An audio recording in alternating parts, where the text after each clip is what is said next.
Después de cumplir su turno en el hospital, Lucía volvió a casa para disfrutar uno de sus pocos placeres. Quitarse los zapatos y el sostén, tumbarse frente al televisor, subir los pies en un banquito y mirar la emisión nocturna de Crónica TN8.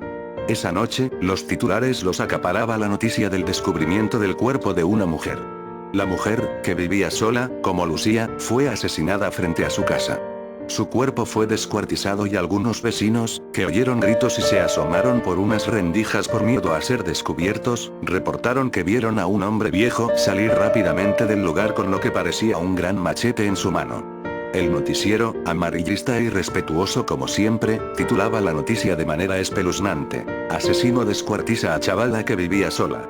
Lucía no lo sabía, pero esa mujer era la octava víctima del viejo del machete, como se había empezado a conocer al asesino en los medios locales. Siguió viendo la televisión y, después del noticiero, miró un capítulo de Rastros de Mentiras, la novela brasileña que le fascinaba, especialmente porque en ella figuraba un hospital privado, como en el que ella trabajaba. Lucía llevaba 8 años viviendo sola, desde que había completado la carrera de medicina en la UNAM. No tenía novio ni hijos y disfrutaba su soltería dedicando sus energías a su profesión. Le gustaba vivir sola, por la independencia que esto implicaba y por la libertad para hacer lo que quisiera sin dar explicaciones a nadie. Su mamá vivía con su segundo marido, pues el primero la abandonó después de que Lucía se bachilleró.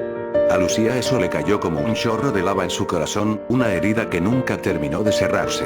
Al día siguiente, cuando volvió del trabajo y completó su ritual, se sorprendió al ver que otra mujer había sido descuartizada frente a su casa en el residencial Millennium. Las muertes no eran coincidencias, sino el trabajo de un psicópata. Los meses transcurrieron con normalidad hasta un negro jueves de octubre, cuando Lucía volvía a su casa en el residencial Campo Bello, después de pasar 2 días de turno en el hospital de Avellino. Eran las 5:40 de la tarde. Parqueó su carro en el lugar acostumbrado, bajó el árbol del almendro, se bajó con el celular, puso las llaves en la bolsa trasera del pantalón, sacó su bolso del maletero y se dirigió a su casa, la E12, el sitio que ella llamaba hogar. Caminó despacio, su cuerpo azotado por la falta de descanso y el estrés de la guardia. Solo recibió el saludo de Bobby, un barbudo gnomo de jardín con sombrero rojo y cachetes rosados que sostenía un letrero de bienvenida entre sus manos. Una de sus compañeras de trabajo se lo había regalado en su cumpleaños. Hasta entonces, Bobby parecía ser el único hombre en su vida. Llegó hasta la puerta y sus dedos buscaron sin éxito las llaves, escudriñando el contenido del gigantesco bolso GD, vanidades, tampones, una billetera, pintura de labios y un cepillo, pero estas parecían haberse esfumado. Fue entonces que sintió como los pelos de la nuca se erizaban mientras toda la piel de su cuerpo se ponía como de gallina. Lucía se sintió observada. Miró hacia los lados y contempló las calles desiertas del residencial. Las hojas secas de los almendros circundantes cubrían buena parte de la calle y se dejaban llevar, alegres, por el viento vespertino. Era bastante raro, pues a esa hora volvían de sus trabajos la mayoría de los vecinos. Miró hacia el cerco hecho con limonarias que estaba frente a su casa y tampoco notó a nadie, pero sí sintió un aroma putrefacto en el aire, como si el ambiente del residencial se hubiera infectado repentinamente. El viento empezó a soplar con un silbido poco usual y Lucía empezó a sentir miedo y desesperación. Presurosa, se puso el celular en la boca, subió su rodilla derecha y se colocó el bolso en el regazo para buscar mejor. Buscó desesperadamente mientras su frente y las palmas de sus manos empezaban a sudar. Las llaves no estaban por ningún lado. Algo captó la atención de la esquina de su ojo. Con movimientos lentos, miró hacia la derecha y vio a un hombre que empujaba con dificultad un carretón. Lucía se desesperó aún más y, mientras buscaba con locura las llaves en su bolso, notó que el hombre ya estaba muy cerca de su casa. Sin decir nada, el hombre, que era claramente un viejo, dejó el carretón parado cerca de la acera, caminó alrededor de él y se dirigió al senderito de piedras sopilotas que llevaba hasta la puerta. Lucía buscó y no encontró las llaves, mientras que el hombre pasaba al lado de Bobby. En su desesperación, apretó su bolso contra su pecho, como poniéndolo de escudo, se dio vuelta, apoyó su espalda en la puerta y gritó: ¡No! El hombre, al que Lucía no pudo verle el rostro, se detuvo y no avanzó más. Su cabello cano brillando con la luz de las luminarias que acababan de encenderse en el residencial. ¡Ay, no me mate, por favor!, dijo Lucía con la voz quebrada por el miedo, su alma saliéndose del cuerpo con cada palabra. En ese momento, un Hyundai Excel dobló en las esquinas y se aproximó despacio por la calle. El hombre se dio vuelta vertiginosamente, volvió a su carretón y se alejó por donde había venido. Lucía sintió un alivio momentáneo y también un dolor en su nalga derecha. En ese momento recordó que, al salir del carro, había guardado las llaves en su bolsa trasera. Abrió la puerta, tiró el bolso y las llaves en el comedor y fue directo al baño. Se lavó la cara para calmarse un poco y se puso la mano en el corazón, que palpitaba con un dramático ritmo. Se miró en el espejo del tocador y contempló la cara de una joven muerta de miedo, los ojos abiertos como un personaje de anime y el labio inferior preso de un indetenible temblor. Se quitó el sostén y los zapatos, se tumbó en el sofá, subió los pies al banquito y encendió la televisión, justo a tiempo para Rastros de Mentiras. Esa noche no pudo dormir bien, pues no podía dejar de pensar en las mujeres descuartizadas y en el viejo del machete. ¿Era ese hombre que vio cerca de su casa el asesino? ¿Por qué no la había matado cuando tuvo la oportunidad? ¿Por qué la policía tardaba tanto en atrapar a un hombre con tan fácil descripción? Estas y otras preguntas bailaron por su mente hasta que no supo más de sí y se perdió en los sueños. Sin saberlo, Lucía empezó a obsesionarse con el caso y, al día siguiente, buscó todos los artículos sobre el mismo. Abrió el navegador de su computador y en la página de Google escribió, Viejo del Machete. El motor de búsqueda arrojó cientos de enlaces de páginas, la mayoría de las cuales correspondían a artículos de la prensa, El Nuevo Diario, Hoy, El Mercurio y Confidencial. No era común que en Nicaragua un asesino en serie pudiera seguir a sus anchas, cuando se pensaba que la Policía Nacional era de las más efectivas del mundo. Todos los artículos planteaban básicamente lo mismo, que el viejo del machete solo mataba a mujeres jóvenes que vivían solas en residenciales de clase media. Todas habían muerto descuartizadas y en las heridas se podía apreciar la saña del asesino. Mientras sorbía su taza matutina de café y miraba por la ventana, Lucía planeó qué hacer en su día libre. Trató de olvidar el episodio del día anterior, terminó su café, cogió las llaves y salió de su casa. Nos vemos más tarde. Le dijo cariñosamente a Bobby mientras pasaba a su lado. Era un día maravilloso, con un sol radiante y un azul infinito en las alturas. Lucía vestía una fresca camisola blanca de algodón y unos jeans gastados, su visión protegida por unos grandes anteojos a lo hackeo, se subió al carro y ajustó el retrovisor. En el reflejo, la imagen del cerco de Limonarias le dio tranquilidad. Se dirigió al centro de la ciudad y pasó por el mall, por la Dry Cleaning y por el salón de depilado Laser VIP. Con un pequeño ardor en su entrepierna, resultado de la sesión en el VIP, volvió a su casa. El residencial parecía tener una cara distinta a la del día anterior. Parecía más colorido y más lleno de vida. «Ya vine, amor», le dijo con tono sarcástico al pobre Bobby, cuyo sombrero ya mostraba los efectos del nicaragüense sol. Antes de abrir la puerta, miró hacia los lados y a lo lejos vio a unos niños que jugaban en la acera. Eso la reconfortó y le dio ganas para seguir disfrutando del día. Puso las compras sobre el desayunador y la ropa dry cleaneada en el armario, gabachas con gabachas, pantalones con pantalones, como debía ser. Se quitó toda la ropa y adoptó la modalidad comfy, es decir, calzón de vieja y camisola antigua con huecos por todos lados. Fue a la cocina y se preparó un arroz con atún. Almorzó sola, como siempre, y para completar su almuerzo se sirvió una enorme taza de café que disfrutó junto a la ventana mientras veía a los niños que jugaban todavía, como ella jugaba todos los días cuando sus padres estaban juntos y su papá no la había abandonado. Ya había olvidado todo sobre los asesinatos, hasta el momento en que puso la taza sobre el borde de la ventana. Como si hubiera activado un switch, el cielo se oscureció y empezó a llover a cántaros. Los niños volvieron a sus casas y la calle se convirtió en un riachuelo que arrastraba pequeños barcos formados por las grandes hojas redondeadas de los almendros.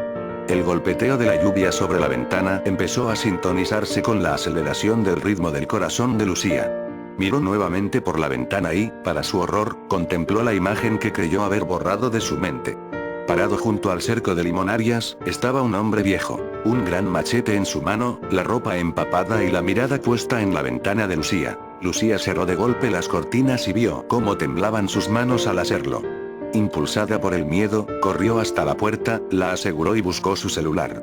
Llamó a la policía y, casi sin aliento, reportó el suceso. «Hola. Mire, vivo en el residencial Campo Bello. Hay un hombre afuera de mi casa. Tiene un machete. Tienen que venir rápido, por favor, creo que es el hombre de las noticias», dijo con voz entrecortada.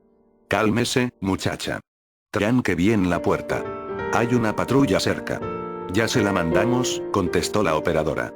Lucía hizo caso, fue a su cuarto y se metió debajo de la cama. Pasaron lo que parecieron siglos, hasta que escuchó un ruido y se alegró al creer que era la policía, pero un sonido de cristales rotos la hizo quedarse inmóvil en su escondite. Con las palmas y su barbilla sobre la alfombra, pudo ver un par de pies que entraban en su cuarto. Los pies llevaban zapatos mojados y a su lado se movía el filo de un enorme machete curvo. Lucía se sintió perdida, empuñó una de sus manos y con la otra se tapó la boca para no emitir ningún sonido, las lágrimas inundando su rostro y nublando su vista. El viejo del machete estaba en su cuarto. El hombre caminó alrededor de la cama y Lucía siguió su caminar con los ojos, los estruendosos latidos de su corazón a punto de delatarla. Desde su escondite pudo ver cómo el hombre caminaba por el cuarto, disfrutando su estadía en el lugar, regocijándose por encontrarse en la intimidad de su próxima víctima. Lucía no podía más, estaba a punto de desmayarse por el miedo y a punto de gritar en su impotencia. En ese momento, el hombre se acercó a la puerta. Lucía se alegró al ver que el asesino no la había descubierto. Pero cuando este estaba a punto de salir del cuarto, se detuvo en seco, pues algo había llamado su atención. Lucía cerró sus ojos e imploró la misericordia del Altísimo. Los pies del hombre permanecieron inmóviles por varios minutos hasta que caminaron hacia la cama, el machete como un improvisado péndulo moviéndose junto al hombre al ritmo de sus pasos. Se sentó en la cama y su peso hizo que el colchón bajara hasta presionar la cabeza de Lucía contra el suelo. Estaba tan cerca que Lucía pudo sentir el apestoso olor que salía de esos zapatos mojados. Estaba a punto de darse por muerta, cuando sonaron de forma estridente unas sirenas. El hombre se detuvo y salió corriendo del lugar. Costó un mundo que Lucía saliera de su escondite, pero, al fin, pudo reunir fuerzas, ponerse una bata y salir a la puerta. Los agentes policiales le hicieron preguntas y otros, que habían venido en otras patrullas, rodearon la casa en busca del hombre que Lucía describía. No pudieron encontrar nada y de la casa solo se llevaron la descripción hablada que Lucía les había dado. Antes de irse, uno de los agentes se detuvo cerca de donde estaba Bobby, su libreta aún en su mano. ¿Tiene algún lugar más donde quedarse hoy?, le preguntó. Sí, bueno, sí, algunos lugares. Trabajo en el hospital de Avellino, le contestó. Le aconsejo que se vaya para allá. No va a estar segura aquí hasta que agarremos a ese hombre. Es posible que vuelva o que la siga a lugares familiares, le dijo. Bueno, hoy tengo que ir al hospital en la noche porque tengo que atender unos pacientes. Ahí me puedo quedar, dijo Lucía. Me parece bien. Manténgase acompañada, en lugares donde haya vigilancia. Buenas noches, concluyó el oficial. Lucía no esperó mucho. Tomó la primera gabacha que encontró, su celular, las llaves y voló hacia el hospital. Cuando estuvo allá, le contó todo a Alexandra, su colega, la que le regaló a Bobby, el gnomo. Ella le ofreció alojamiento en su casa y Lucía, gustosa, aceptó para tratar de olvidar lo sucedido. Pasaron los días y el trabajo y la compañía reconfortaron a Lucía. Su alma retomó su habitual tranquilidad. Un día, recibió una llamada de su madre, quien vivía en Estelia, quien no veía desde hacía meses.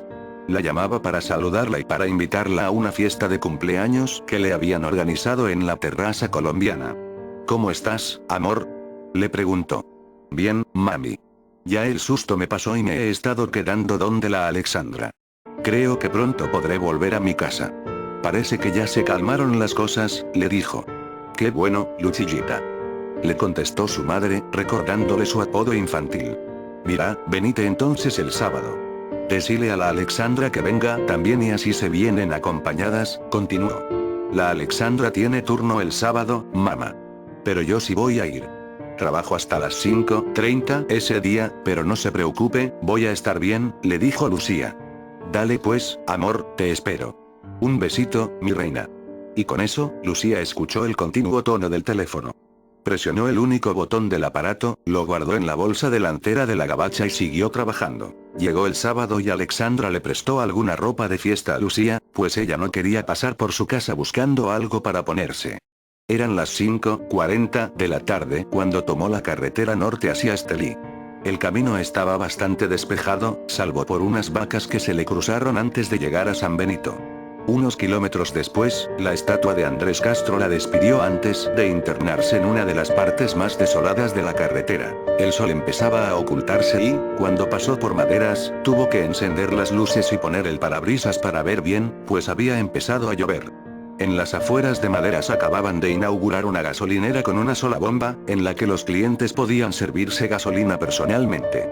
También había una tiendita de tabla y zinc y una bodega con un rótulo de Castrol, en la que seguramente se guardaban lubricantes y otros productos automotrices. Lucía entró en la tienda para comprar combustible y alguna chuchería para comer en el camino.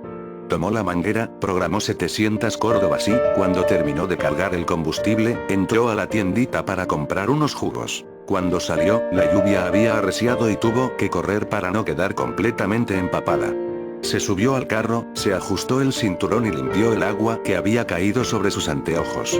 Le puso un mensaje por WhatsApp a Alexandra y le dijo que todo marchaba bien.